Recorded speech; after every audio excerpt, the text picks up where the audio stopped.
ఈ జిల్లాలు తిరుగుబాటుకు తెగింపుకు త్యాగానికి పెట్టింది పేరు. ఇక్కడ ప్రజలు చైతన్యానికి ప్రతీకలు. నాడు తెలంగాణ ఉద్యమంలో కానీ రజాకాల ఉద్యమం కానీ ఈ ప్రాంతాలు ఎంతో కీలక పాత్ర పోషించింది. తెలంగాణ ఉద్యమంలో ముఖ్యంగా కేటీపీఎస్ లేనటువంటి తిరుగుబాటు మొత్తం యావత్ తెలంగాణను కదిలించింది. ఆ తిరుగుబాటు అనేది మన డిఎన్ఏలోనే ఉన్నది, ఆ తెగింపు అనేది మన డిఎన్ఏలో ఉన్నది.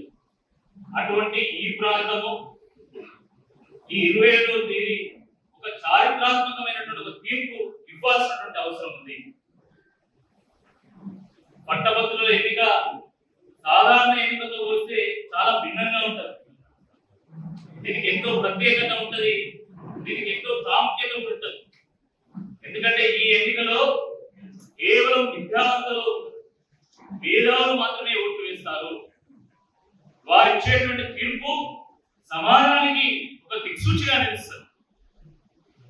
మనం గత పరంపర చూసినట్టయితే పట్టభద్రుల నియోజకవర్గం నుండి శాసన మండలికి ఒక చుక్క రామయ్య గారిని, ఒక ప్రొఫెసర్ నాగేశ్వర్ గారిని, ఒక డాక్టర్ రాజేశ్వరరావు గారిని, ఒక ఎంఎస్ రాజు గారిని, రామచంద్రరావు గారిని, కపిలవాయి దిలీప్ కుమార్ గారిని, అదేవిధంగా గత 2 పర్యాయాలుగా మన ఎమ్మెల్సీగా ఉన్నటువంటి వల్ల రాజేశ్వర రెడ్డి గారిని గ్రాడ్యుయేట్స్ ఎన్నుకోవడం జరిగింది. పెద్దల సభ కాబట్టి పెద్దల సభకు మేధావులను పంపాలి తప్ప మోసగాలను పంపద్దు అని చెప్పి అదే పదే గ్రాడ్యుయేట్స్ తీర్పిస్తూ వస్తా ఉన్నారు. నాకు పూర్తి విశ్వాసం ఉన్నది, తప్పకుండా మీ యొక్క ఆశీర్వాదంతో మీ యొక్క ఆశీస్సులతో తప్పకుండా ఈసారి కూడా ఆ పరంపర కొనసాగుతుందని చెప్పి సందర్భంగా గుర్తు చేస్తాం. 2 పర్యాయాల పాటు తెలంగాణ వచ్చిన తర్వాత కేసీఆర్ గారి ప్రభుత్వాన్ని చూసాం.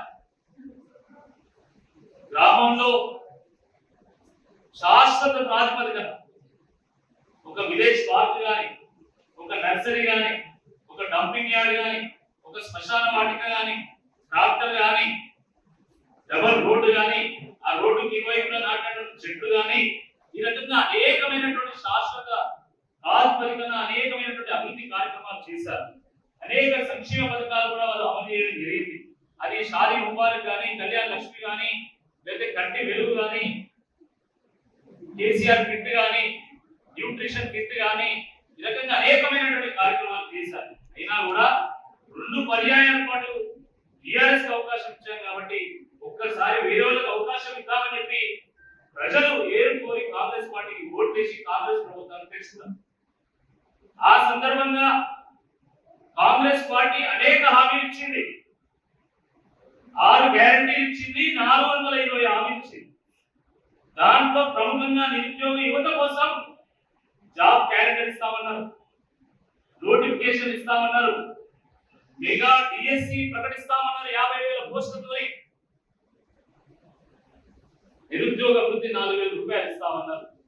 ఉద్యోగస్తుల కోసం డిఎల్ ఇస్తామన్నారు, పిఆర్సి ఇస్తామన్నారు. రైతుల కోసం రైతు భరోసా 15,000 రూపాయలు ఇస్తామన్నారు. రుణమాఫీ చేస్తామన్నారు. మహిళల కోసం మహాలక్ష్మి స్కీమ్ కింద నెలకు 2,500 రూపాయలు ఇస్తామన్నారు. ఇంట్లో అమ్మాయి స్కూల్కి వెళ్తే కాలేజీకి వెళ్తే స్కూటీ ఇస్తామన్నారు. చదువుకునేటువంటి విద్యార్థులకు 5 లక్షల రూపాయల వరకు క్రెడిట్ కార్డు ఇస్తామన్నారు. ఈ రకంగా అనేక హామీలు ఇవ్వడం జరిగింది. కానీ దురదృష్టకరమైనటువంటి విషయం ఏంటంటే ప్రజలు ఎంతో ఆశతోని కాంగ్రెస్ పార్టీకి ఓట్లు వేసి కాంగ్రెస్ ప్రభుత్వాన్ని తీసుకొస్తే 5 నెలలు గడిచినా కూడా ఇప్పటికీ కనీసం ఏ ఒక్క హామీ కూడా సంపూర్ణంగా అమలు చేసినటువంటి దాఖలాలు లేవు. ముఖ్యంగా నిరుద్యోగ యువత ఈ రోజు వాళ్ళ యొక్క ఆశల మీద ఈ ప్రభుత్వం నీళ్లు చల్లింది. 30,000 ఉద్యోగాలు ఇచ్చామంటారు. ఏమనంటే ఇది ఎట్లున్నాయంటే మన ఊర్లలో ఎవరు భరతి జరిగినా కూడా ఒకడు పోయి డ్యాన్స్ చేస్తాడు కదా. అది ఎవరి భరతనే మనకు సంబంధం ఉండదు, వాడు చెప్తాడు. నువ్వేదా ఈ భరత చెప్తున్నావు అంటే వాడే చేస్తాడు. సేమ్ అట్లే ఉన్నది రేవంత్ రెడ్డి గారి పరిస్థితి. నోటిఫికేషన్ ఇచ్చింది కేసీఆర్ గారు, జాబ్ నోటిఫికేషన్ ఇచ్చింది కేసీఆర్ గారు, పరీక్షలు నిర్వహించింది కేసీఆర్ గారు, ఫలితాలు వెల్లడించింది కేసీఆర్ గారు. కానీ కేవలం ఎన్నికల కోడ్ అనే నియామక పత్రాలు ఇవ్వడం ఆపేస్తే ఈరోజు రేవంత్ రెడ్డి గారు వచ్చి నేనే 30,000 ఉద్యోగాలు ఇస్తున్నా అని చెప్పేసి ఎంపీ స్టేడియం మొత్తం ఊరంతా కట్టేసి ఈరోజు నియామక పత్రాలు ఇస్తూ నేనే ఇస్తున్నా అని చెప్పేసి చెప్పడం చాలా దురదృష్టకరం. మంది పెళ్లిళ్ళలో మంగళాలను పట్టమంటే ఫస్ట్ ఉంటారు కాంగ్రెస్ వాళ్ళు, సిగ్గుండాలి వచ్చామన్న. నోటిఫికేషన్ ఇచ్చింది కేసీఆర్ ప్రభుత్వం, ఇది నేను ఇచ్చినామంటే కూడా దమ్ముంటే మీరు ఏ రోజు నోటిఫికేషన్ ఇచ్చిందో ఆ డేట్ ప్రకటించండి, బహిర్గతం చేయండి. ఏ రోజు మీరు పరీక్షలు నిర్వహించిందో చెప్పండి, ఏ రోజు మీరు ఫలితాలు నిర్వహించిందో చెప్పండి. ఈ విషయాన్ని మనం సూటిగా ప్రశ్నించాల్సినటువంటి అవసరం ఉంది. అదేవిధంగా నిరుద్యోగ వృత్తి కానీ, జాబ్ క్యాలెండర్ కానీ, డిఏ కానీ, పిఆర్సీ కానీ, ఈ అన్ని విషయాల మీద ప్రశ్నించాల్సినటువంటి అవసరం ఉంది. అంటే ఈరోజు తప్పకుండా రాబోయేటువంటి ఈ ఎమ్మెల్సీ ఎన్నికల్లో ప్రశ్నించే గొంతులు మాత్రమే మండలికి ఇవ్వాల్సినటువంటి బాధ్యత యావత్ తెలంగాణ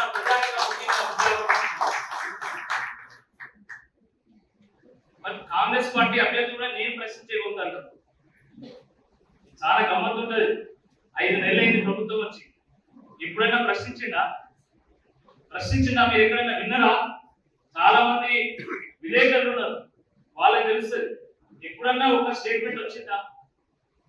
ఒక వీడియో కనబడుతుందా మన యూట్యూబ్ లో?